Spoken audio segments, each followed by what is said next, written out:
Nirvana's Nevermind wasn't an instant smash when it was released in September 1991, but by the time it reached the top of the charts 4 months later, it had already become an icon. Its cutely anti-capitalist cover art and the crushing riffs of the runaway hit Smells Like Teen Spirit signaled a reversal of rock's slick aesthetic bloat, the rise of a new counterculture, and the end of baby boomers' domination of popular tastes.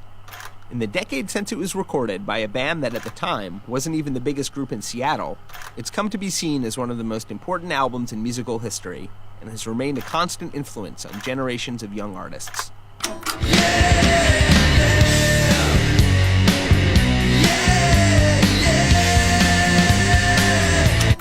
Long before they actually began working on the follow-up to 1989's Bleach, Kurt Cobain considered naming the album Sheep.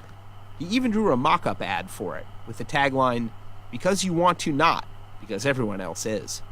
The group initially started work on Nevermind, intending to release it on Sub Pop.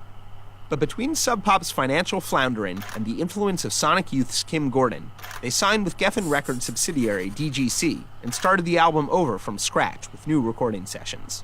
Sub Pop received royalties for Nevermind that the label's owners credit with keeping the label from folding. The song Polly is the only track from the first sessions to make it to the final album. It's the only appearance on Nevermind of former Nirvana drummer Chad Channing, who Dave Grohl replaced between sessions.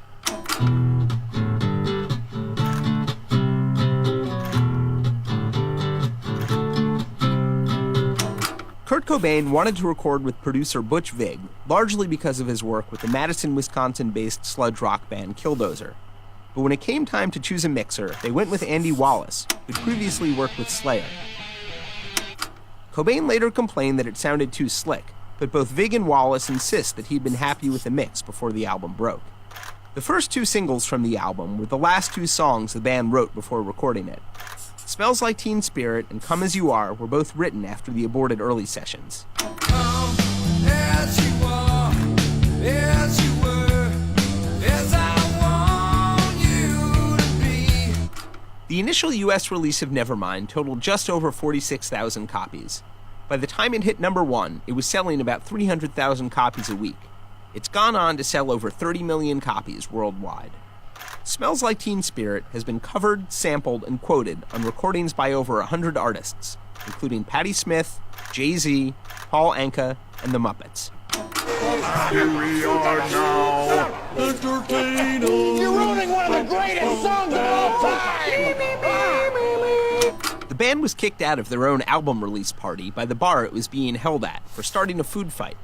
They moved the party to the apartment of DGC's promotions person for the Pacific Northwest, where Kurt microwaved a gold album that had been awarded to the band Nelson.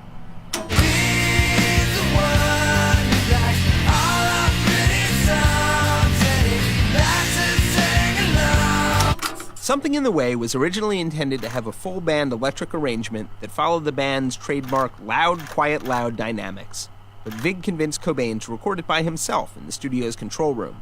The cellist brought in later for overdubs had trouble playing along, since Cobain's guitar is out of tune in the final take. Something in the way.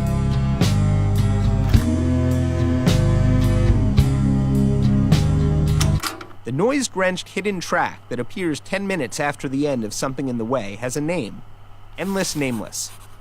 Near the end of the track, you can hear Cobain actually smash a guitar in the studio.